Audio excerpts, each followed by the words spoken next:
నిన్న ముంబై ఇండియన్స్కి చెందినటువంటి బౌలర్ రవి శర్మ జై శ్రీరామ్ రాధే రాధే నినాదాలతో సంబరాలు చేసుకున్నాడు. దానికి ప్రధానమైనటువంటి కారణం ఏంటంటే ఎన్నో సంవత్సరాలుగా గత 15 సంవత్సరాలుగా తన యొక్క ప్రతిభను నిరూపించుకోవడానికి అవకాశం రాలేదు.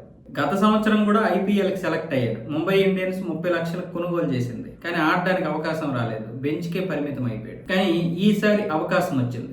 మొదట మే నెల 2వ తారీఖున సిఎస్కేతో ఆడే అవకాశం వచ్చింది. అప్పుడు 4 ఓవర్లలో 24 రన్స్ అయితే ఇచ్చాడు, కానీ వికెట్ పడగొట్టలేకపోయాడు.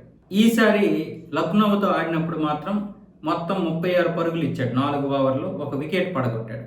అదే రఘువంశీని క్యాచ్ పట్టి ఆయనైతే అవుట్ చేశాడు. దాంతో రవి శర్మ చేసినటువంటి సంబరాలు ఇప్పుడు వైరల్గా మారుతున్నాయి. జోబులో నుంచి ఒక పేపర్ తీశాడు. ఆ పేపర్లోనేమొచ్చేసి మొదట హెడ్డింగ్ రాధే రాధే ఉంది. తర్వాత నా 15 సంవత్సరాల నిరీక్షణకి తెరపడింది.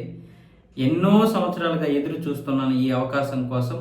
నాకు ఈ అవకాశం ఇచ్చినటువంటి ముంబై ఇండియన్స్కి కృతజ్ఞతలు చెప్పుకుంటున్నాను.